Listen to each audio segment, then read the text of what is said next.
Round में crocodile stitch पे मैंने वर्क कर लिया है और ये वाला जो हिस्सा है जो हमने नीचे की तरफ है, ये जब हमने वर्क किया है, लेकिन हम लोगों ने इसको बास्केट को ऐसे करना है। मतलब कि हमारे जो क्रोकोडाइल स्टिच के शेल का पार्ट है वो ऊपर की तरफ होगा, मुंह जो है वो उसका ऊपर की तरफ होना चाहिए।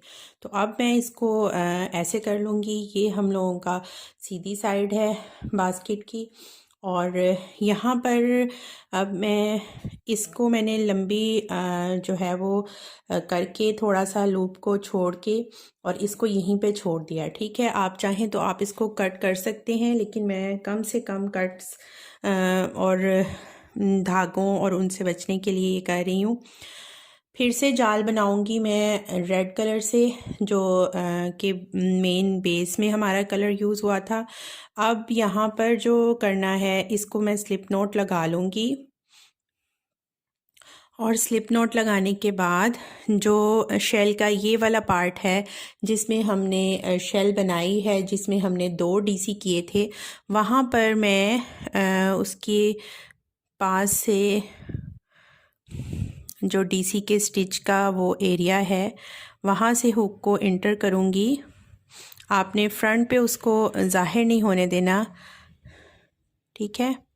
उसके अंदर वाले पार्ट में हमने लूप में इंटर करना है हुक को, ठीक है। और यहाँ पर मैं इंटर करूँगी इसको और ज्वाइन कर लूँगी इस स्टिच से। यहाँ पे मैं करूँगी सेम उसी में डीसी का स्टिच कंप्लीट।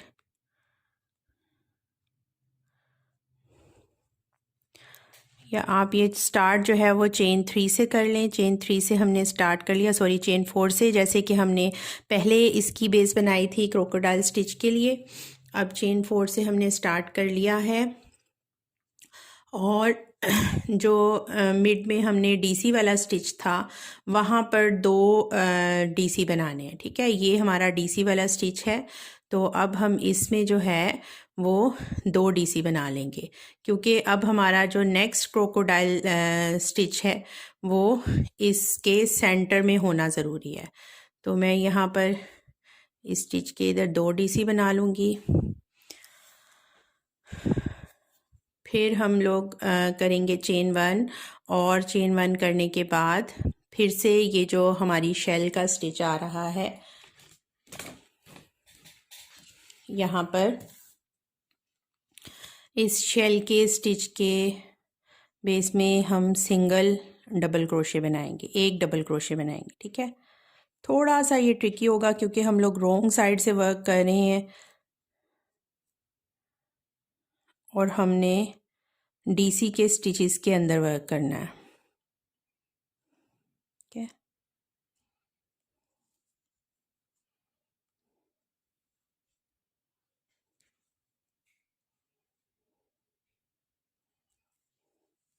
यहाँ पर बनाना है एक डबल क्रोशे, चेन 1, और फिर जो मिड है, दोनों उन शेल्स के मिड वाला जो स्टिच है वहाँ पर हमने जो स्लिप स्टिच किया था वहाँ पर हम 2 डबल क्रोशे बनाएंगे।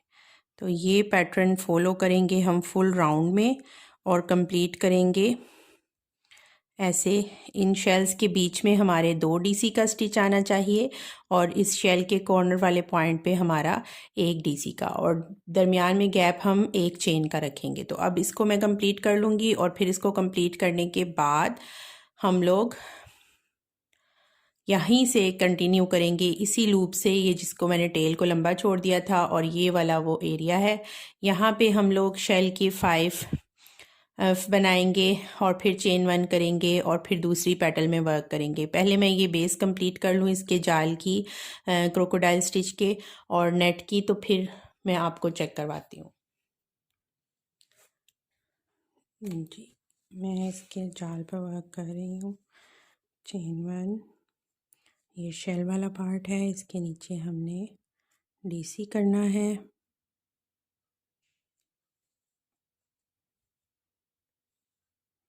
और चेन 1, ये हमारा मिड वाला पार्ट है, यहाँ पे हमने 2 डीसी करने हैं।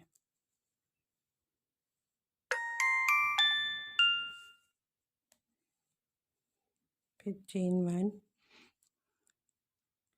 और हमारी चेन 3 वाला पार्ट आ गया है, तो हमने 1 2 3 सबसे ऊपर वाली थर्ड वाली जो है उसमें इसको स्लिप स्टिच करके ज्वाइन करना है।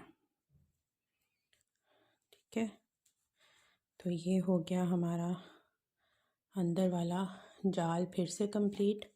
अब हम लोग फिर से इसको कट कर देंगे और अब फिर से हम लोग क्रोकोडाइल स्टिच पर वर्क करेंगे। तो ये रहा हमारा लूप लास्ट वर्क का।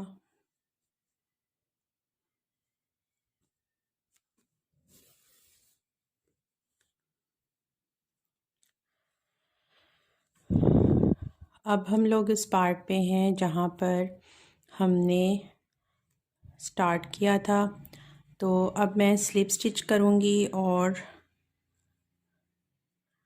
डायरेक्ट हमारा ये वाला पार्ट है, ठीक है, स्लिप स्टिच करके ज्वाइन कर लिया और मैंने लूप को टाइटली खींच लिया है और यहाँ से बलकर हम लोग डायरेक्ट इसमें जाएंगे। ये रहा हमारा डीसी का 2 डीसी वाला पार्ट, ठीक है। इसमें हम जाएंगे फर्स्ट वाले डीसी में जो हमारी तरफ है और मैं वर्क कर लूँगी स्टार्ट 1 2 3 4 5 चेन 1 करूँगी और अब इस साइड पे टर्न करूँगी और सेकंड जो डीसी है उसको पकड़ लेंगे हम लोग और उसमें वर्क करेंगे। 1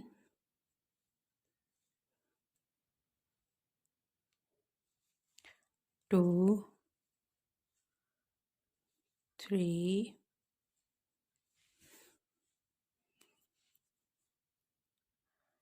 4 5। जब मैं बास्केट बनाने लगी हूँ पिक्चर को देख के तो मुझे अंदाज़ा नहीं था कि जो ये है स्टिच ये हमारा होगा ऐसे ऊपर की तरफ, ठीक है। हमें रोंग साइड पे वर्क करना पड़ेगा, तो वो रोंग साइड पे वर्क जो है वो करने के लिए अब हमने ये वाला किया कि हमने इस साइड पर हमने उसको बढ़ाना था, उसको इधर से हम लोगों ने इंक्रीज़ करने की बजाय उसको नीचे की साइड पे जहाँ पर उसका बेस थी वहाँ से हम लोगों ने रोंग साइड से उसका जाल बनाया है और उस पर हम लोग वर्क कर रहे हैं, ठीक है। ये हमने कर लिया। अब हम यहाँ पर स्लिप स्टिच करेंगे।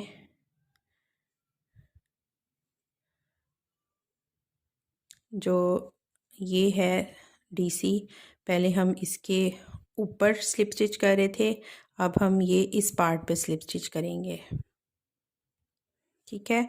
और डायरेक्ट फिर मैं अगले वाले उसके जो 2 डीसी है उसकी इसमें वर्क स्टार्ट कर दूंगी। 1 2 3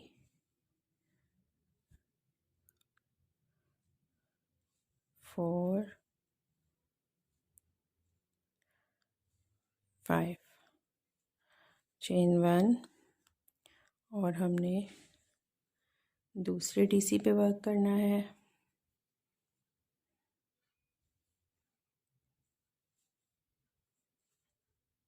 1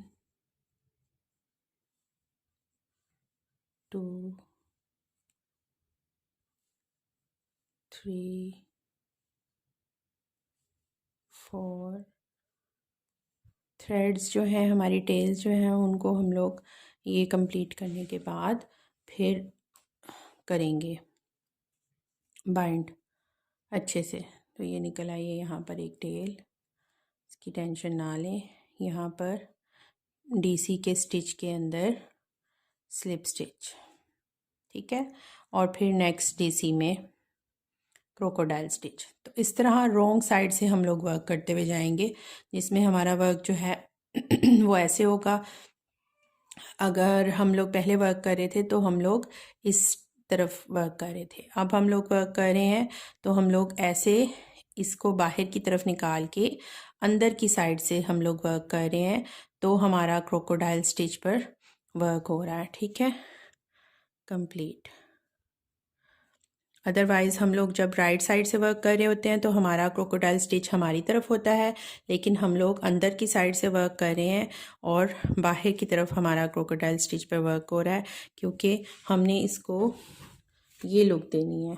ये जो हमारे पॉइंट्स हैं शेल्स के, ये ऊपर की तरफ देने हैं। तो ये सेकंड राउंड है, सेकंड राउंड को फुल हम इस तरह कंप्लीट कर लेंगे और फिर थर्ड राउंड करेंगे। सेकेंड रो पर वर्क करने के बाद मैंने थर्ड रो का जाल बनाया उसी तरह जैसे कि मैंने सेकंड के लिए बनाया था, और सिर्फ थोड़ा सा चेंज ये किया है कि जो थर्ड रो का हमने क्रोकोडाइल स्टिच के लिए नीचे बेस बनानी है, वहाँ पर हम चेन 1 का जो गैप कर रहे थे ना, 2 डीसी और फिर चेन 1 और फिर 2 डीसी और फिर चेन 1, वो हमने चेन 1 नहीं करनी। थर्ड रो में हमने डीसी और फिर डायरेक्ट अगले उसके लिए 2 डीसी और फिर डायरेक्ट डीसी और फिर 2 डीसी, इससे वर्क करना है। और ये जो है राउंड, ये सर्कल आपका कंप्लीट हो जाएगा और 3 रोज़ आप लोगों ने कर लेनी है। 3 रोज़ करने के बाद जो है वो आपके पास ये लुक आएगी, ठीक है। और ये आपकी जो एक बेस है ना कपल के लिए, वो रेडी हो जाएगी। तो ये आप लोग वर्क कर लेंगे कंप्लीट। और मैंने एक वायर ली है जो कि मैंने, ये है उसकी मोटाई, इतनी हार्ड वाली थोड़ी वायर ली है, लेकिन ये हाथ से मुड़ जाती है, इसको शेप देना हाथ से आसान है। ये वायर मैंने यूज़ की है, और वायर जो है वो मैंने तकरीबन 20 to 25 इंच लंबी रखी थी, और फिर उसको मैंने ऐसे हार्ट की शेप दे दी है। और हार्ट शेप जो है वो हम बाद में देंगे, पहले मैंने वायर के ऊपर यहाँ पर कर लिया है, मैंने वायर के ऊपर सिंगल क्रोशे जो है वो कर लिया है। और सिंगल क्रोशे करने के बाद जितनी लंबी आपने वायर काटी है उसमें सिंगल क्रोशे करने के बाद मैंने इसको हार्ट की शेप दी है, क्योंकि हमने इसको अटैच करना है। तो यहाँ पर आपने इसको हार्ट की शेप देकर बास्केट के बैक साइड पर अटैच कर लेना है, यहाँ पर, ठीक है। तो आपकी जो बास्केट की लुक है वो ऐसे होगी, और हार्ट जो है वो आपका ऐसे एक साइड पे अटैच किया होगा। तो ये अटैच कर लेंगे।